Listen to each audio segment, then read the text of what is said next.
Hi guys! So today I thought that you would like to watch me make some of my custom gift wrapping. It's very important to me that the gift wrap that I use not only looks great but also has some good eco credentials too. So I purchased this huge big roll of Kraft wrapping paper that is obviously craft coloured on one side and blue on the other last year. I have been using it for gift wrap. It's a little bit boring, so I thought that it would be nice to try and jazz it up. So let's hop to it.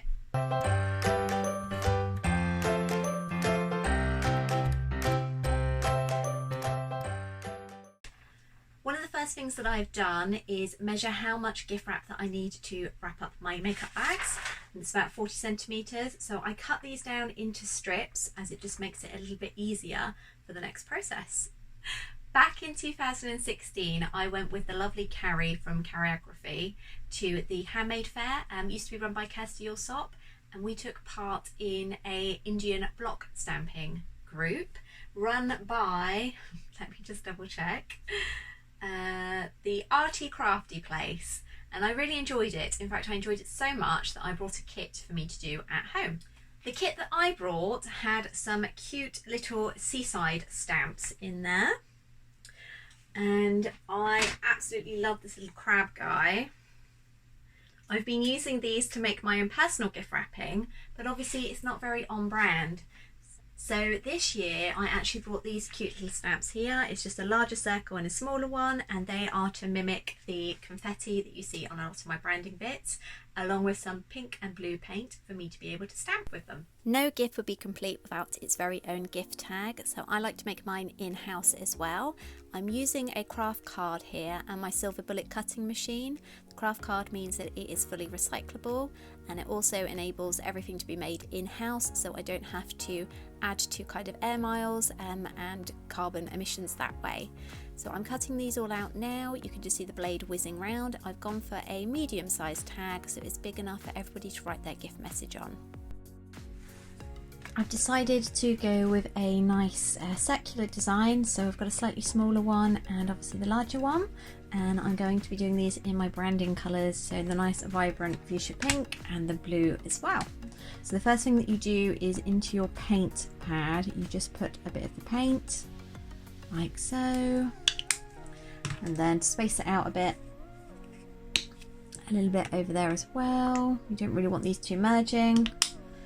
And then under here you can see that I've already set up, and I have a foam piece. This came in the kit here, and it just means that you get a more even coverage with the stamps when you use them. And I've obviously put a bit of scrap paper down as well so that it doesn't get too mucky. So starting off with my nice pink, I am going to literally just dab on with the sponge and then put a little bit on here as well. You can put it here just to make sure that you're getting a bit more of an even coverage, because you don't want too much on there. So there we go, and it should look kind of like that. This isn't supposed to be perfect. That's the whole idea of block stamping. So I am going to just pop it down on the corner there. Just a bit of a wiggle motion. Hold that one down, and there we go. And I'm just going to keep repeating now with the pink, and you'll be able to see the design start to build up. I'm filling up all of the gift tags with the pink dots to start with. You can see me here, I'm overlapping them, so I don't want them to look completely even. That way it just spaces everything out and looks a bit more natural. When you're planning to use a different colour, you need to make sure that you either use a fresh sponge, or if you want to be a bit lazy, you can use the same one, but obviously make sure that no part of it is going to touch the old colour.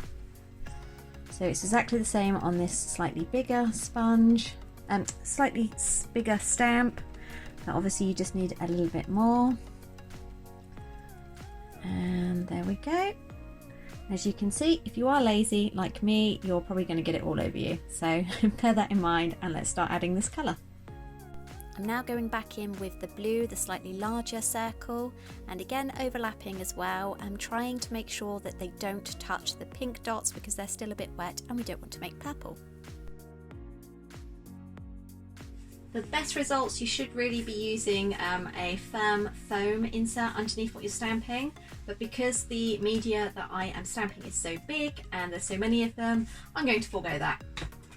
First things first, I'm just going to pop some of the pink into my tray, not too much, and then some blue down here as well. Keep things easy, I'm going to just use this for the blue, this for the pink, and 2 separate sponges. You can wash these and reuse them, so it's not really a problem, but it just helps create a bit less mess. So the first thing to do is to take a little bit on the end of your sponge and then stamp it on a dry bit of the board, so you've got a bit of coverage. Then take your stamp and literally just pop it on like that. You don't want lots, but you want a nice even coverage, just like that. Put the stamp back down there, the sponge back down there, and press down firmly. Little tiny wiggle side to side, and there we go. Similar to how I made the gift tags, I'm now filling up the paper with alternating pink and blue circles. Because the paper's a little bit thinner, you will see me holding down the paper. The card you don't really have this problem with, but the paper just needs a little bit more help to make sure it doesn't lift. I've gone for a random pattern, there's no symmetry to it, it is just a case of finding a space and popping it down. I think for the next one I'm going to have a go at maybe just working on the blue, the larger ones first, and then popping the pink ones in after, because at the moment it doesn't really seem too much of an even distribution. I'm sure it will look beautiful once it's actually dried and ready to be wrapped, but it's just a case of finding what works for you.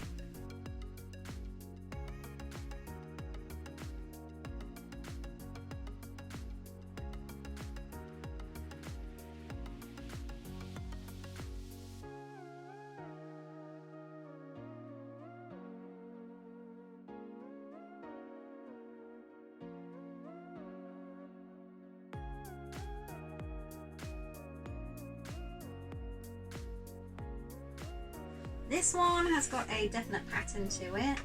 It's not random. There's a lot of symmetry. I quite like it, but I'm not quite sure which one I prefer.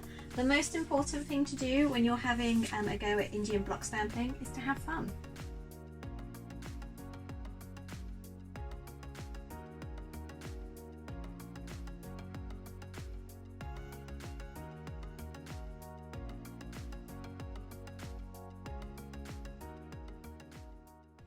I really like how the hand stamped gift wrap turned out.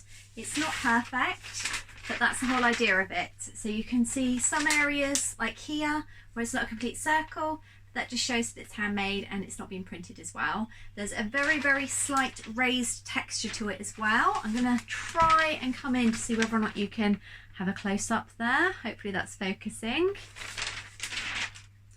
Trimming down the paper means that when I come to wrap the makeup bags like this, it just makes it a bit quicker and it gives a better finish for the gift wrapping itself. I like how they look with the matching gift tag, and these are big enough for people to write their gift messages on as well. And I just like the ribbon as well. I am thinking about swapping out the ribbon for something that's a bit more eco-friendly, but as of yet I haven't found one that matches my colour scheme and matches the eco credentials. So the search is still on. If you have any suggestions, pop them down below and I definitely will check them out. I hope you've enjoyed joining me to see how I make my Indian block stamped gift wrap. I use that not just for business but also for my personal gifts too. It's something I find quite fun, and it's also therapeutic. There's something lovely about just having a process like that where you've got something tangible at the end, but it's quite a quick finish as well. And the possibilities are endless. There's so many different stamps that you can buy and combine to make really quirky designs. So have a look at the links down below and you could have a go yourself. Thank you very much for joining me. I hope you've enjoyed this video. If you haven't subscribed already, please do hit that subscribe button. We are so close to 175. I can't believe how quickly we've jumped from 100 to 175. So a great big thank you to all of you. My next vlog, I will be having a look at my 2021 goals and whether or not I met them, and obviously setting some new intentions for this year, 2022. Thank you so much, and I'll catch you later. Bye!